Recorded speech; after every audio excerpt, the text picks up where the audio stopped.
recorded. Recording.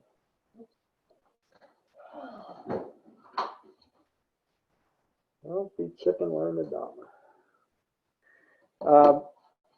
So tonight's class is the beginning of our 26th class, 13-week study of a book called the Dhammapada, and I'll explain what that is in just a moment. Let me just read it. Keep yapping about it. This is from the introduction, but if you've read it, I'm not going to read the entire introduction. It's just not all that relevant to tonight. But this just describes what the Dhammapada is, why it's important, and where it's found. The Dhammapada is a 26-chapter book in the 5th collection of the Sutta Pitaka.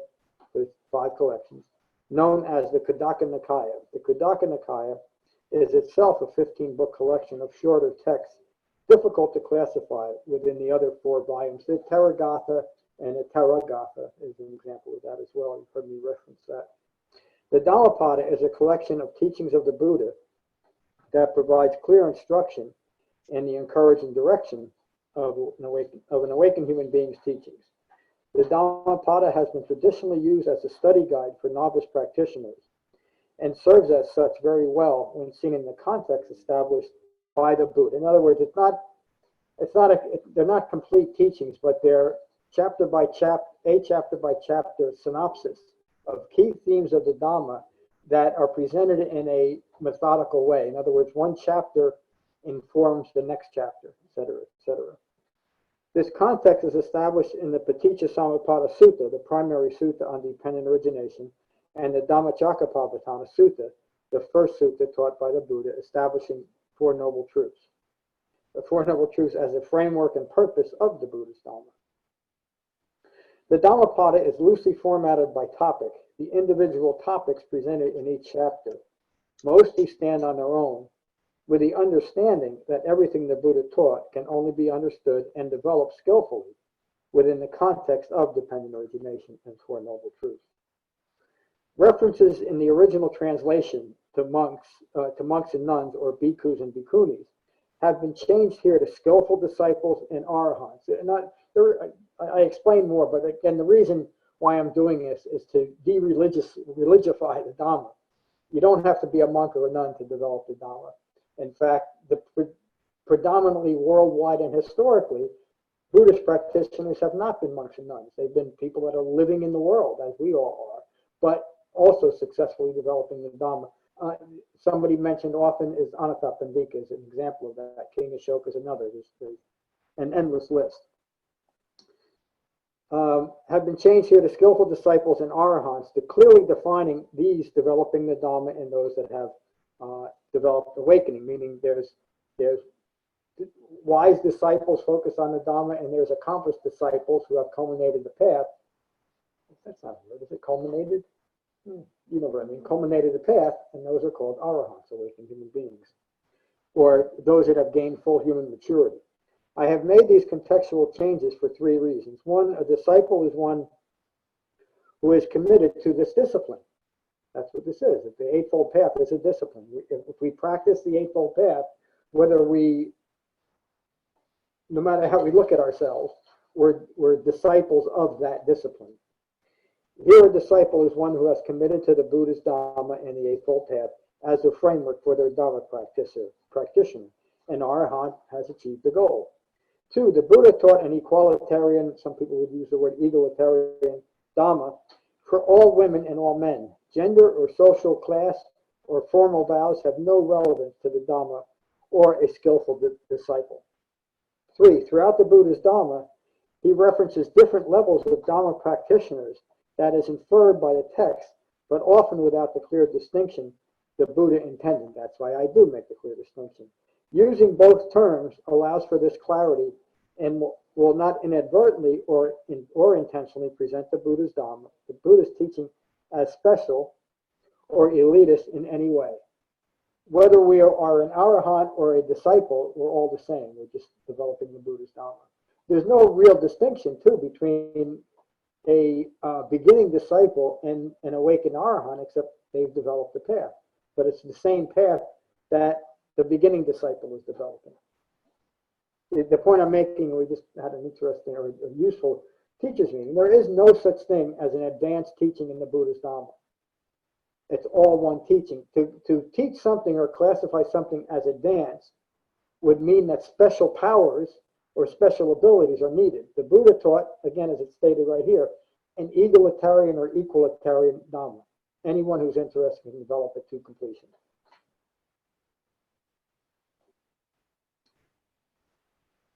An arahant, sorry. A skillful disciple is one who has generated the mindful conviction for developing the Buddhist Dhamma as intended. An arahant refers to a disciple that has established a refined mindfulness that holds in mind the heartwood of the Dhamma, the Eightfold Path, as their internal reference for their moment-by-moment life. I will use the word disciple when there is no practical reason to distinguish between a skillful disciple or an arahant.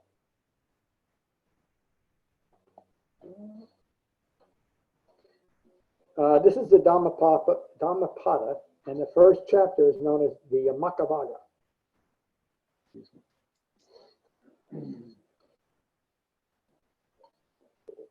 The subtitle of this chapter is Pairs, and you'll see why. Let me read this brief introduction here too. The Yamakavagga is the first chapter of the Dhammapada. It teaches the importance of developing the heartwood of the Dhamma, the Eightfold Path. It is the Eightfold Path that establishes the refined mindfulness necessary to develop profound right view. The Buddha teaches a very specific application of mindfulness in the Satipatthana Sutta, the four foundations of mindfulness. And I'm not going to teach that tonight, but just to make that point here. Skip over the rest of the long introduction. Boy, it is long, isn't it? Sorry. I forgot to put a bookmark. I usually do, so I don't have to go through this. Uh-oh. Sorry.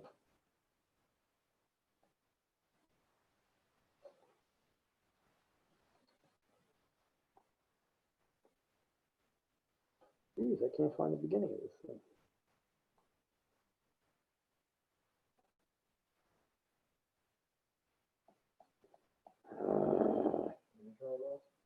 Nah, I missed it. Now I gotta go backwards.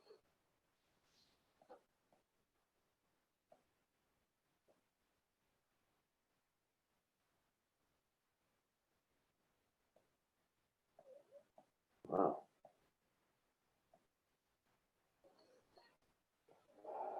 Here it is. Sorry about that, everyone. The Yamakavagga, the Buddha's words. Actually, I should be careful about that. These aren't directly the Buddha's words as would be preserved in a sutta. These are a synopsis of the Buddha's words. The synopsis of the Buddha's words. The quality of mind precedes all mental states. That this means whatever mindfulness we have, whatever we're holding in mind, as our frame of reference in the world, will determine our experience. It precedes all other mental states. This is a profound teaching on the nature of mindfulness and also the refined mindfulness that's developed through the Buddhist Dhamma. As we know, it's a very specific mindfulness. It's very specific as disciples what we hold in mind and what we recognize as unskillful and abandoned. The quality of mind precedes all mental states. Mind is the governing principle. Mind defines all phenomena. Phenomena doesn't define itself. Mind defines the phenomena we're experiencing. So it doesn't mean that my mind can define a car as a cat.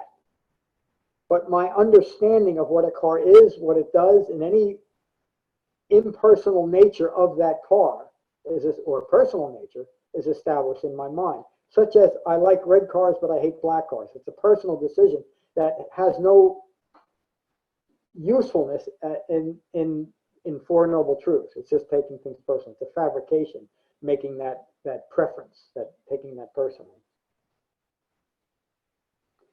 If a person speaks or acts with an impure mind, suffering will follow, like a wheel following an oxen's hoof. that a mind that's rooted in ignorance is an impure mind. The quality of mind precedes all mental states. Buddha is just reminding us if that mind is rooted in ignorance, it's an impure mind. What can we expect from that? Mind is the governing principle.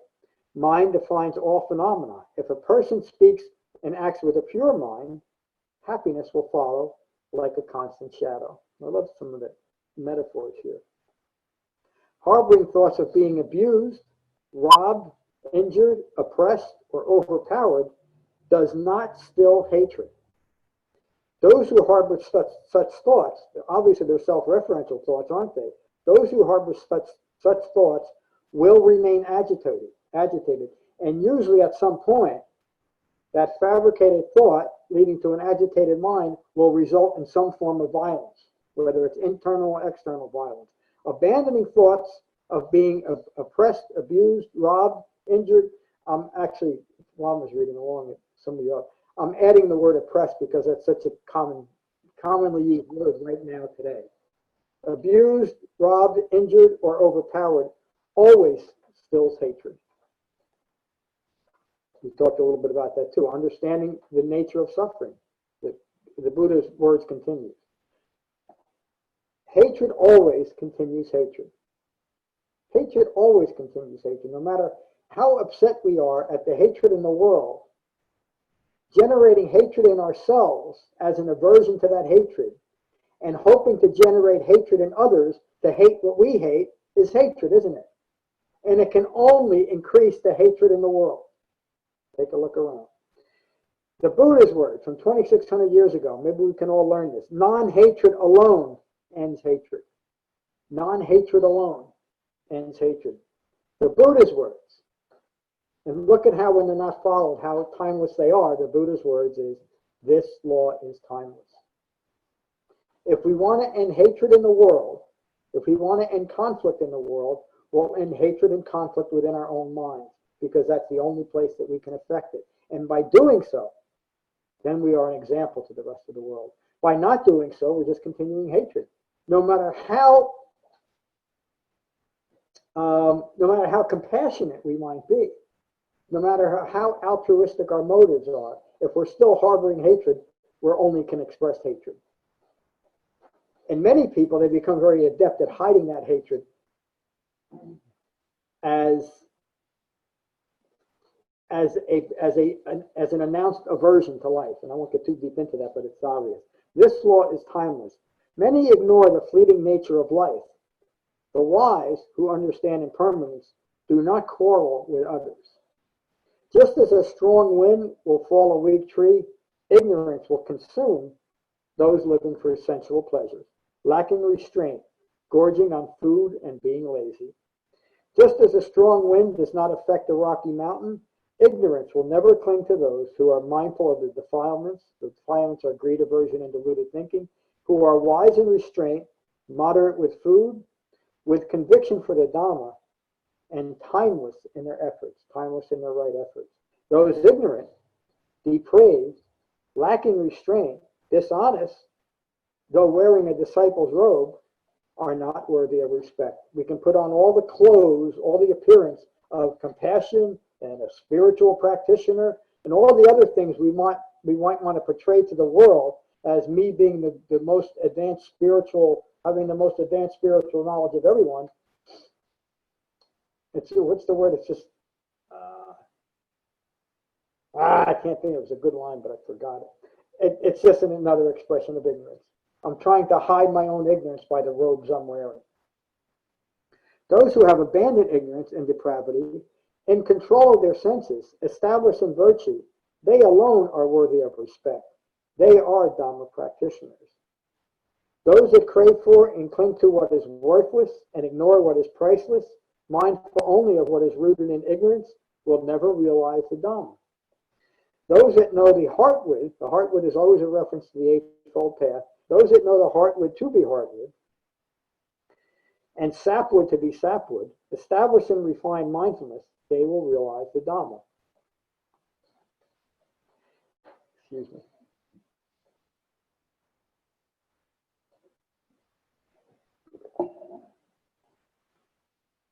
Just as rain Just as rain will rot a poorly roofed house, passion will rot a poorly developed mind. I love that line. It's pernicious and pervasive, holding on to that. And it's an internal rot, isn't it? That basic ignorance affects every single thought, word, and idea that I have until I recognize and abandon it.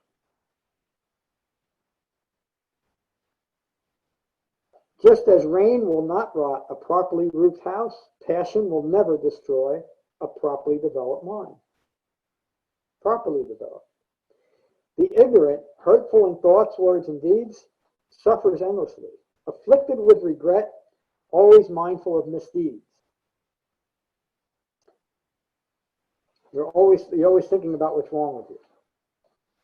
The wise, pure in thought, word, and deed, rejoice endlessly.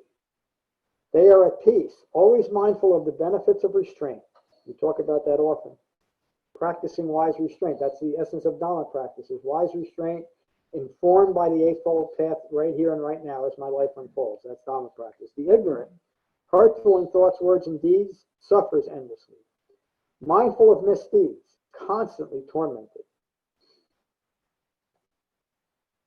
The what? That line, mindful of misdeeds,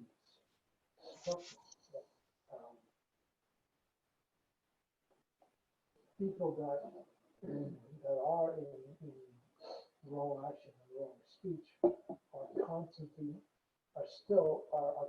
mindful of the fact that they have done something wrong. Well, this is mindful of misdeeds in the framework of the Eightfold Path. Correct. In fact, when even those that are aware that they're engaged in a misdeed, their mind rooted in ignorance will find some way to explain it away. And Flip Wilson got it right. The devil made me do it. Anybody know Flip? These archaic references. It's always someone else, isn't it? It's always someone else or something else. It's a condition of the world. Again, I don't want to get into, just to use the example. It's systemic racism that I'm so upset today. No, I'm upset today not because of systemic racism, it's because I'm upset today. The object of my upset is something else again. And if the object of my upset is arising, if the upset is arising from a fabricated view, then all that I am doing is further fabricating the view that caused the upset in the first place. Is that clear? So the very same situation may exist, but from a mind rooted in wisdom, the response is completely different, and there is no reaction. There's no stress and suffering. And that individual is able to actually make a true change, just as the Buddha did in northern India and southern Nepal at the time. He made a substantive change to the people and the community that he lived in by teaching people the Dhamma. Michael? And let me just say, if you have your hand up and I'm not responding, just holler, because it means I don't see it. But I did see it.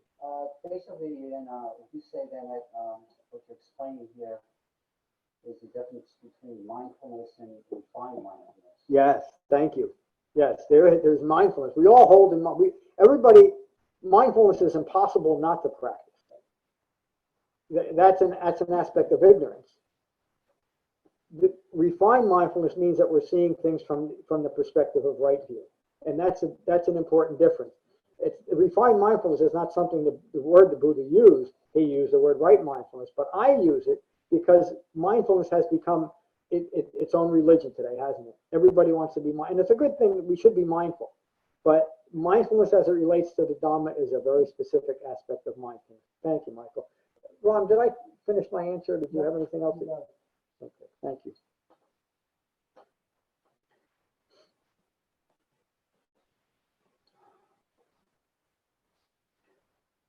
The Buddha's words continue. The wise, pure in thought, word, and deed, are always delighted. Mindful of their purity. That's another related to what Ron, mindful of their misdeeds. We recognize we're able to hold in mind the things that are unskillful. We also develop the ability to recognize the developing purity of our own mind. And again, it's not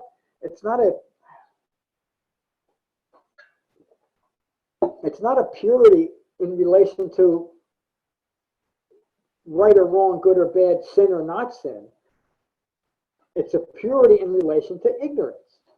In other words, it's not a moral purity, it's a practical purity. Why would I want to harbor ignorance in my own mind once I know that it's present?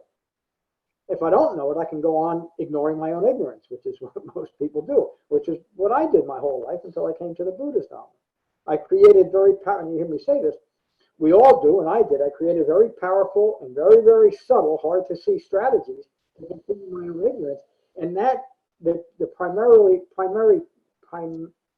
tool that I used to do that was my Dharma practice. Notice I use the word Dharma, not Dhamma. Because while I was engaged in it, I felt like I was doing something that would fix this broken, confused self, or bring knowledge that I thought I needed to be happy. Of course, it was all a fabrication.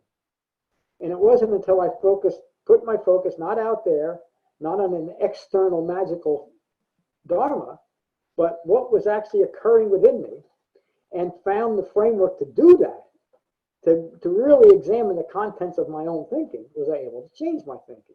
Again, it makes sense, doesn't it? But until I had the right tools and the right skills, I couldn't do anything about it. Except keep trying. So, yes, is passion extinguished or is protected from it? Wouldn't it be extinguished? Extinguished is really the right way to look at it, and you're also protected now, aren't you? Once you let it go, you're protected from your own passions. But it no longer exists for you. That because they no longer live, because you as an individual have done the work, again, the right effort to recognize and abandon that.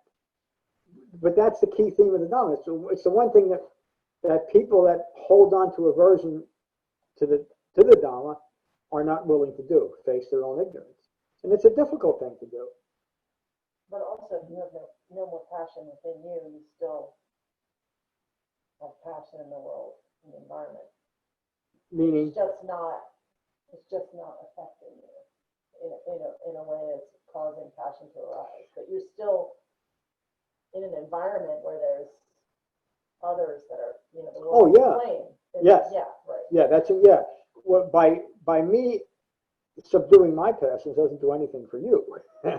So, but what you're protected from the passion of the world is yes. really how I took that. Because once I've eliminated the ignorance that gives rise to my passion, I'm no longer to become entangled in your passion or in the world's passion. I mean, that's such an important. Everybody understands that online too, because that's so important. That's the essence again of the Dhamma. No longer getting entangled in the world because of passions, because of my passions, for a continued human existence rooted in ignorance, and that type of mindset clings to and attaches to other people of the same mindset. And so we get into this whole thing, and this is where, Ron mentioned race, this is where caste and class develop from, is from that ignorance. Again, it's not from an established system, it's the system that establishes out of ignorance and then become institutionalized. But the way to undo that is not through the institution that has institutionalized ignorance, it's through the individuals who are part of the institutional ignorance. Every time you take an individual out of that umbrella of ignorance, there's one less ignorant person influencing all the other people in the ignorant umbrella. And so over time, if it's ever going to happen, ignorance can diminish. Of course, it's not the Buddhist Dhamma to clear out the umbrella, and that will probably not ever happen on this planet. That's not important. What's important is that we awaken, that we gain full human maturity.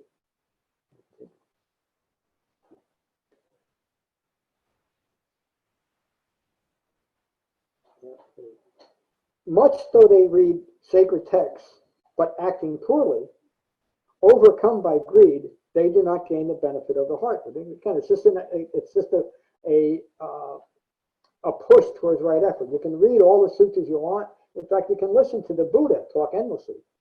But until you start applying this, ehipassiko, until you start experiencing it, it will have absolutely no benefit to you or no effect. Little though they read sacred texts, but putting the Dhamma into practice, abandoning greed, aversion, and deluded thinking, with true wisdom, their mind free from ignorance, clinging to nothing in the world, free of entanglements, or any other world is a reference to speculative, fabricated, non-physical realms that the Buddha says don't go there. Any other, this one has gained the benefits of a well-integrated life, well integrated with the Eightfold Path. I want to read that again without comment.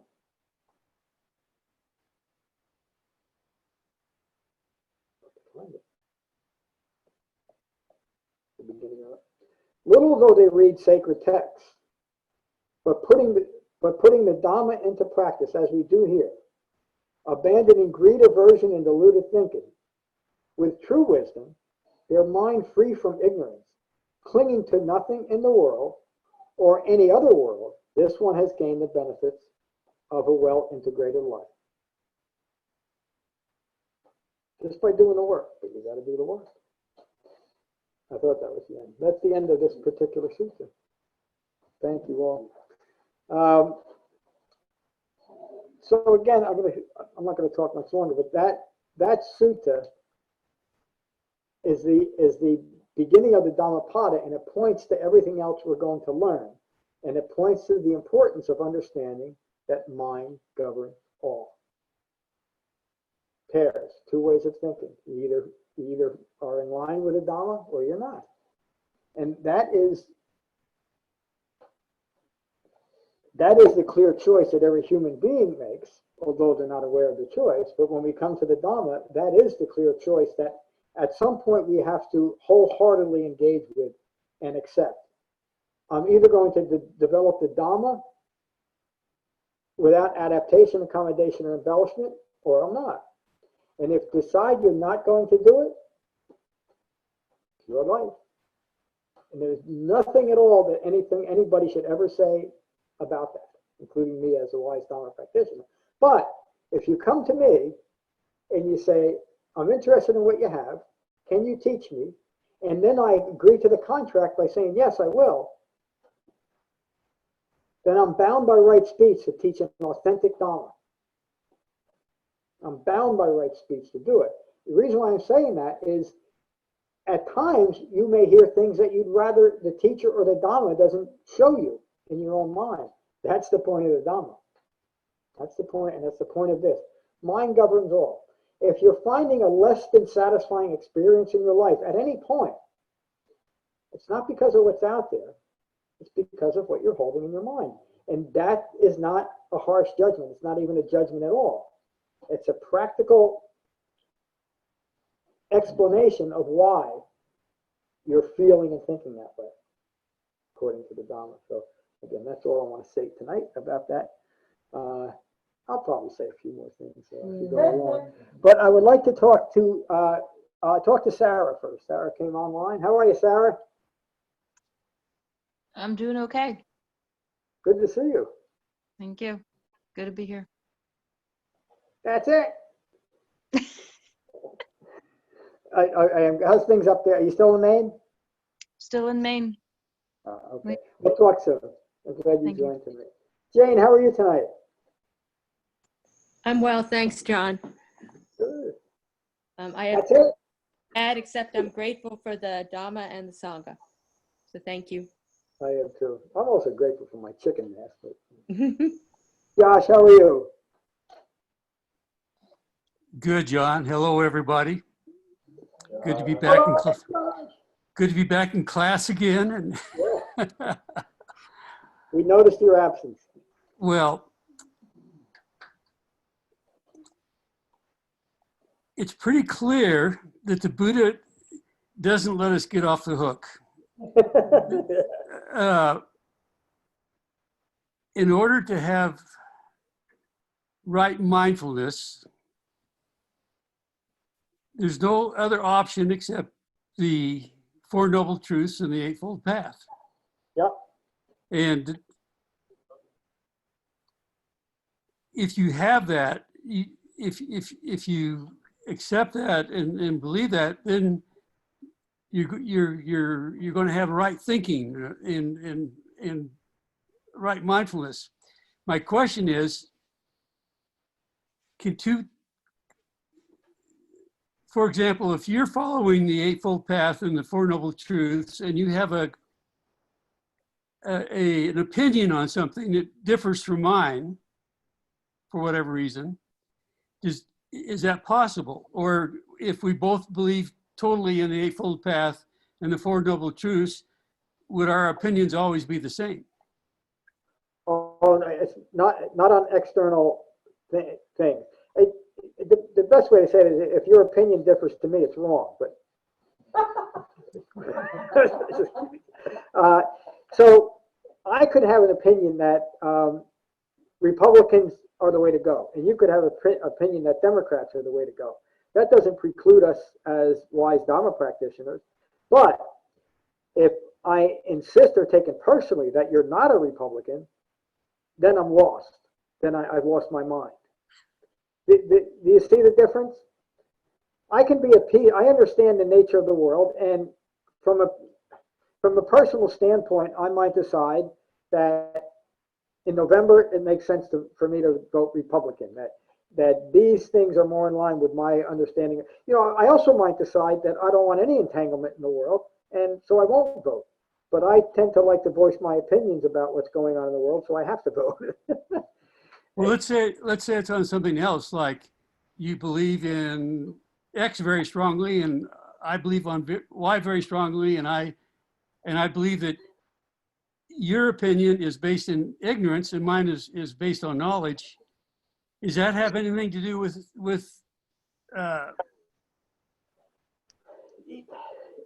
the scenario? It could, but again, we're talking about the Dhamma. As far as Dhamma practitioners, as Dhamma practices, there's really not a lot of room for opinions. You know, the Dhamma is, as the Buddha taught it, is very clear and direct. It's a mind rooted in ignorance that would want to have an opinion about that. Meaning, well, I really like right speech and right action, but right livelihood, nah. And so that might be your opinion, that you only need the sevenfold path. And as a Dhamma practitioner, or even as someone with a little knowledge would say, well, I would think that that opinion is wrong as it relates to developing the Dhamma. But you're welcome to it. So opinions, there's that saying about opinions, and so those are all valid. But as far as the Dhamma is concerned, we really don't want to bring we don't want to bring any opinions to it. We want to develop it and know what it is, and so not have to develop an opinion. We could also look at opinion in relation to the five clinging aggregates. That an opinion would be that fourth factor of a fabrication fed by a perception that itself is, a mental fabrication that itself is fed by a perception that's rooted in ignorance. So why even bother with opinions then? Is it fair to say that if we listen to each other non-passionately and are completely accepting of the other person's opinion, as if they believe it's valid and I don't, but there's no passion involved, is that part of it? Well, yes, that's Dhamma practice. Listening to whatever people have to say, whether it's opinions or a story or anything else, and remaining passionless about it is Dhamma practice. So, you're getting into very subtle levels. That's why I'm talking so much about it. We might come across someone who's very passionate in their hatred about me and is in my face about it, screaming at it, maybe even striking me about it. The Dhamma doesn't tell me to be passionless and take it. Because I'm passionless about it doesn't mean that I should allow someone to abuse me, because in a very subtle but direct way, I'm contributing to their stress and suffering, aren't I, by allowing it. So as someone who has developed the Dhamma, I would, however I might do it, but I would bow and walk away. That's all. And so I'm leaving that person in peace, and I'm leaving that person to their opinions. I remain it's not my role as a wise Dhamma practitioner to change anybody's opinion, except as it relates to the Dhamma. Okay. You understand? Yeah. Well, thank you, John. Thank you for asking. It's so important. a lot of what I've been saying about the external events in the world that I know would get people a little bit on edge at times is to that point. You know, that we need to see all the things, especially these very distracting societal explosions with dispassion, and understand that ultimately the coronavirus came from something that generated the virus, but the reaction to it came from ignorance. And that's what we need to understand in all situations, whether it's something like what we're going through right now, or again, just an argument or a difference of opinion. You know, thank you for bringing it up, Josh. So important. Good evening, Matt. Good evening, John. Good evening, everybody. I love to see everybody here. Great. Nothing to add tonight, so I'm going to take noble silence. You read her a lot. Thank you. Wait, where's Jen? There she is. Got this too zoomed in. There you are. Yeah, I'm really, listening to everybody talk, I don't have anything to add either. You read it all. Maybe that's all Steve. I hope that's good. Thank you, Jen. Good evening, Kevin. Good evening. Really appreciate the talk and thankful for the support of the sangha. That's all I have. Thank you for what you brought. Hello, Rob. Hello. I'm starting to grow into this Dhammapada. Rob used to have a little bit of an aversion to it. Yeah. I'm starting to like it.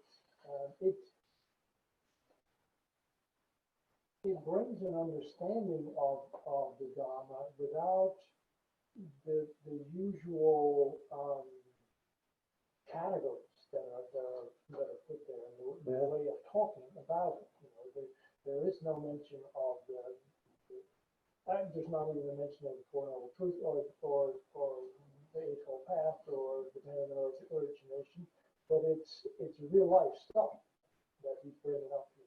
Yes. You know, this is what we do. This is how we do it. Yeah. These are the important things.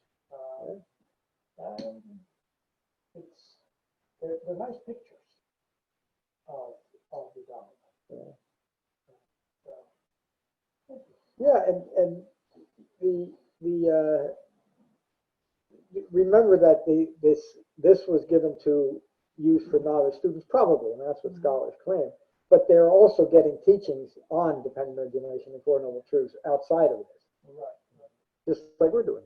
But they were probably required to memorize this, you know, during the range retreat or after that. Yeah, that's an important thing to bring up. And the Pali Canon, the Pali Canon is 3 books. The one that contains the teachings of the Buddha is called the Sutta Pitaka, which is the one that I teach. And the first book is really, it's more about behavior. And the 3rd book is the Abhidhamma that has nothing to do with what the Buddha taught. So I don't teach from it.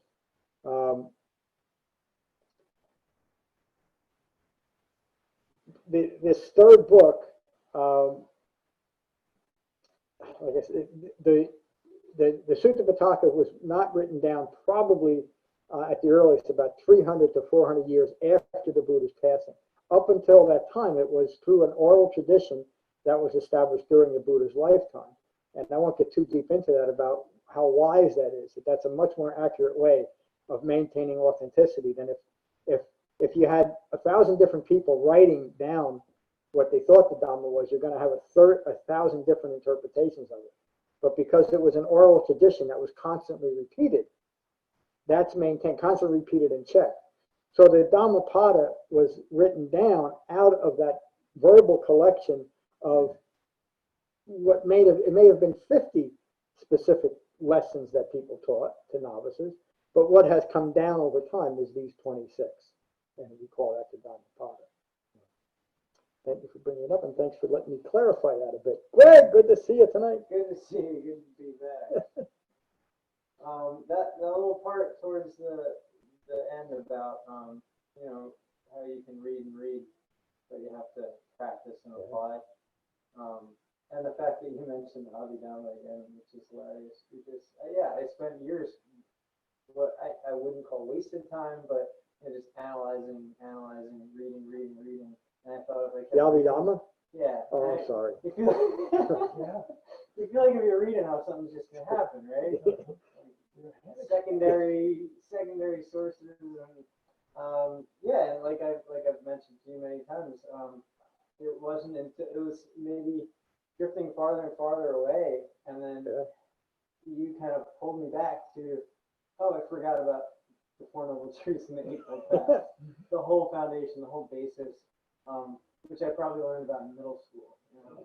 And it was just full circle, like, you know, pulling it back, and then, you know, it just, you gotta do it. You can't just keep reading and analyzing. You have to just do it. Once you start doing it, everything starts falling into place. Yeah, Greg, that's so, what you said, that you got so caught up in the Abhidhamma, you forgot all about the Four Noble Truths. And that is precisely, I think, precisely why it was written. In fact, when you read about the history between the different councils, it was a Theravadins that wanted to introduce more magical and mystical teachings that then led to the Abhidhamma and claiming that as an official teaching of the Buddha. But when, again, you compare the Abhidhamma to the suttas restored, stripped of their mysticism, it becomes so obvious that this isn't something the Buddha could have possibly taught, because it's full of contradictions and what I would say is nonsense. But glad you're here tonight. Michael, how are you doing behind Kevin? You're good, Kevin. Thank you. Just like what Ron was saying, I understand what he's saying in relation to the verbiage here. And I actually kind of, it's intended, I do believe it's intended for disciples and for arahants, actually. Like the concepts, all the concepts that we learn, actually, once they're integrated, you don't have to like refer to them all the time. They're actually, they flow freely from, you know, through your words, thoughts, and actions. Again, and that's the quality of your mind. Right. So, and because like, it's easy to see like in reading this, like this part over here, when a person speaks or acts with an impure mind, suffering will follow like a wheel following an oxen's hoof. And I like this because, again, it's pretty simply stated here that there's a lot of, you know, a lot of understanding to be taken from this, from the actual words that are used, and they're very introspective. When a word like an impure mind, or a phrase like an impure mind, let's say an impure mind is a distracted mind, you know? Yeah. It's a distracted mind, Yep. and we've lost our mind at that point in time. If our mind is impure, we're not adhering to, we're not holding in mind the Eightfold Path, which again, right mindfulness, refined mindfulness. So there's a lot there that obviously, again, putting back on the point that once we understand the concepts and they're integrated, we are actually practicing the Dhamma and aligned with, you know, the Four Noble Truths and degeneration. What else am I saying here? Three marks of existence. We're actually practicing those that are held in mind, and we're understanding as we go through life. And obviously, that's going to bring us calm and peacefulness to our minds. It is. Thank you, Michael. Good evening, Julia. Good evening, Tom. That first line is like the most important line of the whole discovery. I mean, the quality of mind perceives all mental states. That's it. We don't have to read anything else. Yeah, that's a Dhamma. That's done. It's done. Yep. You know, and then of course the Buddha gives us these pairs. You know, well, you could have this kind of a mind, or you could have this, you know, hold in mind these type of things. And so he gives us a whole series. So it's very like, you know, it's a good. He gives us a very good example of you know, mind rooted in English versus a mind in equanimity. You know, and that's what I like about it. I laughed when I read the first line. I said, okay, well, that's it. There's nothing else is needed here. We know what that means. Because actually, the quality of mind is actually the first three links of the chain of So if we can eliminate ignorance and fabrications and consciousness and have a clear mind, you know, a mind rooted in equanimity, Yeah. then of course life will be much better. We'll have a better perspective is what this is showing. So, That's it. The Buddha teaches the quality of an awakened mind is calm. The quality of mind precedes all. and that's how you function Yeah, from there, not from static. yeah. From we live our lives from a calm and peaceful mind, no matter what.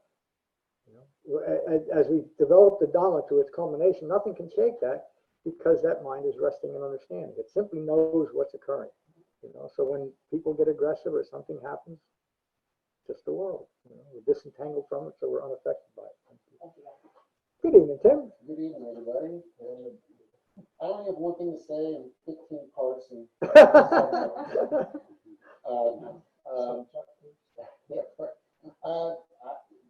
I think Michael hit it right on. This seems like that it's written for people who have a grasp on the Dhamma a bit. Yeah. Okay, because it touches a part of everything. And one thing in the striking line of, you know, anything that's at the core foundations of mindfulness, you know, and with that, the three marks of existence are so palpable here because, you know, all that arises and passes away directs you to anicca, their impermanence, but the thing that I think pairs is interesting is the anatta, the self and not self. And here's something that I'm starting to understand: the paradox and the irony of anatta. The not self is what we are, what a lot of us exist in the fabricated, deluded world. That's the not self. That's the irony. Yes. The true self is the one that's put in the closet and not allowed to come out. Okay, and so this writing is trying to get us to recognize that. Yeah. And the line that, and Julia, I agree with that line that you mentioned, but the thing that really struck me as interesting is when, I'm not going to say the Buddha, but the idea that the Buddha was trying to say is the harboring of thoughts of being abused, robbed, so on and so forth. You know, those are conditioned things that happen to somebody. And without that reconciliation of those things, we cannot abandon. Once we can reconcile, because without the reconciliation will lead to regression. We can pretend, we can tell ourselves to abandon something, but if we don't reconcile with that, with our true, our pure consciousness, our pure self, we don't reconcile with that, all that's going to do is going to regress. It's going to suppress those feelings, and they will come back and cause and create more suffering for us. Yeah. I know that's kind of like very Freudian, maybe, if you will, but you know, Buddha was a pioneer with that idea. Yeah. And I mean, and you may or may not agree with that, but I kind of get that feeling from this. So. Let me just say, I don't even interrupt you, but it's an important point. You always bring these up. I know. No, I mean, it's such a great contribution to our sangha because how do I say this? That point of I making is where we practice the Dhamma. And so rather than getting caught up in the conceited action of trying to figure out my feelings and where do they come from, and why do I have this, and all of that. We simply recognize the feeling is rooted in the fabrication, and the reconciliation comes from understanding that, not from spending years in analysis trying to figure out where the feeling came from. We recognize that it's a feeling rooted in the fabrication is just that, and we reconcile that within the Dhamma, and stop. We literally stop arguing with our feelings and let them go. We made it feel. So that's such an important point you bring up. That because I have a hard time articulating that because it's something new with me, that concept. Yeah, reconciliation and recognize have that recognized in it. And I guess what I'm trying to say is that we can't, maybe we can, but the not self is going to regurgitate those conditioned things. Okay. The reconciliation comes, the recognition, I don't think is enough until we can reconcile and allow the true self into the door. Yes, and so that process begins with recognition, and it is reconciled through renunciation. Yes.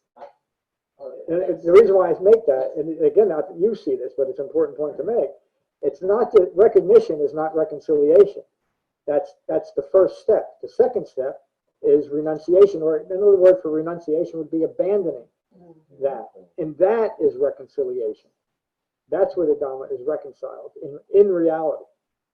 There is no reconciliation with figuring out the feeling, because what's the feeling based on? It's based on a fabrication. So no matter what conclusion we might come, no matter where we place the blame or the instigating force, is itself a fabrication. But as Tim described, if we go through the simple process of recognition and renunciation, we end at reconciliation. And through my Dhamma practice, I'm becoming more palpable. I'm more aware of those thoughts and feelings and emotions arising, and with the recognizing that they will pass away. Yeah. And that ties in again to what we always talk about in jhana, being gentle with ourselves. And that's why I come to class all the time, because I need that reassurance and that repetition to help me to embed that, because that's really what it is. Because I've spent 45 some years living the other way. You just can't. So anyway, and then and my final comment is that the Dhamma puts impermanent phenomena in proper context. And we were talking about the other things, but I love this class, because I think that this Yamakavagga is just chock full of things that we've all talked about in all our other studies, and it kind of you can really talk for days just on all these lines on how much they touch. So, thank you. Thank you, Tim. And there's just more of this kind of stuff to come. The Dhammapada is like this. So. Good evening, Brett. Good evening. Good to be here. I don't have anything to add, but thank you for your teaching, and it's great to be in the support of the sangha and feeling that when I'm meditating. It's good. Yeah. Good to be here. Thank you for being here. Hello, David. Okay. I'm just saying thank you. I'm glad you're here as well. Glad you're all here, online and here in person. So we got a good start on another structured study that I think will be very beneficial. I don't have anything else to add tonight, believe it or not, but I would like one quick word with our four teachers before we go out. I won't hold you long. And we'll finish as we always do with metta.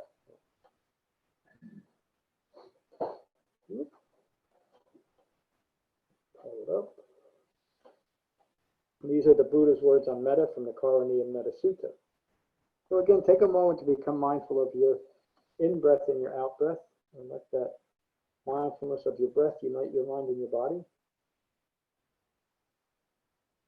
The Buddha's words. This is what should be done by one who is skilled in goodness and who knows the path of peace. Let them be able and upright, straightforward and gentle in speech, humble and not conceited, contented and easily satisfied, unburdened with duties, and frugal in their ways, peaceful and calm and wise and skillful, not proud and demanding in nature. Let them not do the slightest thing that the wise would later reprove. Wishing, in gladness and in safety, may all beings be at ease. Whatever living beings there may be, whether they are weak or strong, omitting none, the great or the mighty, medium, short, or small, the seen and the unseen, those living near and far away, those born and to be born, may all beings be at ease. Let none deceive another or despise any being in any state.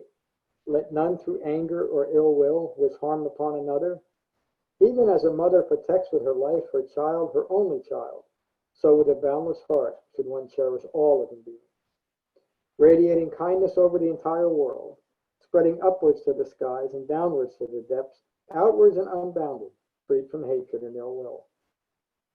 Whether standing or walking, seated or lying down, free from drowsiness, one should sustain this recollection. This is said to be the sublime abiding.